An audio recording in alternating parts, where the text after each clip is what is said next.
रावण ने माता सीता का अपहरण कर लिया, तब भ्राता विभीषण और रावण के बीच जो संवाद हुआ वो मैं आपको बताता हूँ। भ्राता रावण, शक्ति, वैभव और सेना होना महानता नहीं है। महान वही है जो धर्म के मार्ग पर चलता है। अभी भी समय है, माता सीता को आदर पूर्वक श्री राम को लौटा दीजिए। तुम मेरे भाई होकर भी शत्रु की भाषा बोल रहे हो। रावण ने कहा, लंका की शक्ति के आगे राम क्या चीज है। मैं रावण हूँ जिसने सभी देवों को हराया है। विभीषण ने कहा, यही अहंकार और अंधापन आपको डुबो देगा। बल से नहीं, धर्म से विजय मिलती है। मेरी तलवार, मेरी सेना, मेरा पराक्रम सब व्यर्थ है क्या? तो विभीषण ने कहा, नहीं भ्राता, पराक्रम तब पूज्य होता है तब वह न्याय से जुड़ा होता है, अन्यथा वह शक्ति पतन का कारण बन जाता है। तो क्या मैं अपनी प्रतिष्ठा त्याग दूं? प्रतिष्ठा त्यागने से नहीं जाती, अधर्म पर अड़े रहने से नष्ट हो जाती है। सच्चा राजा वही है जो सत्य को स्वीकार कर ले। रावण क्रोधित हो गया। जो मेरे मार्ग में बाधा बनेगा वह मेरा कोई रिश्तेदार, भाई बंद नहीं हो सकता। तुम लंका छोड़ सकते हो। विभीषण ने शांत स्वर में कहा, यदि अधर्म के साथ रहना पड़े तो सत्य के लिए मैं सब कुछ छोड़ देना श्रेष्ठ मानता हूँ। मैं जा रहा हूँ, पर मेरा विश्वास अडिग है, अंत में विजय धर्म की होगी।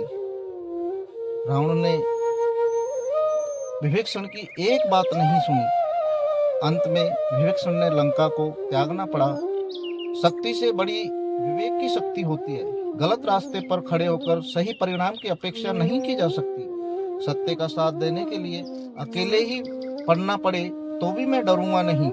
मैं अपने सत्य के मार्ग पर जा रहा हूँ। भ्राता, मेरा अंत में एक बार पुनः निवेदन है कि आप अधर्म के रास्ते को त्याग करके धर्म का रास्ता चुने।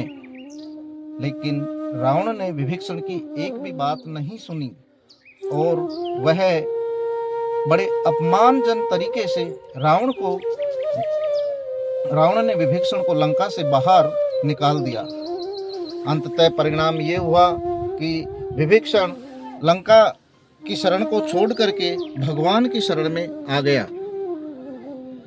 परिणाम ये है, शिक्षा ये मिलती है कि चाहे भाई हो, पिता हो, माता हो, बहन हो, यदि उनका अधर्म का रास्ता है तो हमें उनका सहयोग नहीं करना चाहिए। हमें वही काम करना चाहिए जो सही है, सत्य है, धर्म है। और अपनी पराकाष्ठा के लिए यदि अहंकार बीच में आ जाता है, जैसे रावण के मध्य में आ गया था, जिसने अपने भाइयों को, अपने पुत्रों को और पूरी लंका को सिर्फ एक अहंकार की वजह से, सोने की लंका जल करके राख हो गई। मंदोदरी का संवाद मैंने आपको बताया था पहले भी कि रावण के परिवार में खुद उसकी पत्नी, उसके पुत्र मेघनाथ और अन्य पुत्र कुंभकर्ण और विभीषण सभी ने रावण को समझाया, लेकिन रावण के अंदर जो अहंकार था उसकी वजह से रावण समझ नहीं पाया। तो इस प्रकार से आज वर्तमान युग में मैं इस वीडियो के माध्यम से आप सभी को एक संदेश देना चाहता हूं कि अगर हमारे अंदर किसी भी प्रकार का कोई भी अहंकार मौजूद है तो आप उसको त्यागने का प्रयास करें। कोई गलत काम ना करें, और अगर गलत काम करते हैं तो उसका पश्चाताप करने की शक्ति रखें, अन्यथा परिणाम आप देख सकते हो। एक छोटे से अहंकार की वजह से रावण ने अपनी पूरी लंका खो दी, अपने पूरे भाई बंद खो दिए, और पूरा लंका में जितने भी जन प्रतिनिधि थे, लोग बाग थे, भीषण युद्ध में मारे गए। और सिर्फ वही बचा, धर्म बचा, विभीषण बचा। विभीषण को राजा बनाया गया और धर्म की पुनः स्थापना की गई। भगवान श्री राम दया के पात्र हैं। आप उनकी शरण में रहिए, हमेशा अच्छे कर्म करते रहिए, उनके बताए हुए मार्ग पर चलते रहिए। भगवान सबकी मनोकामना पूर्ण करेगा।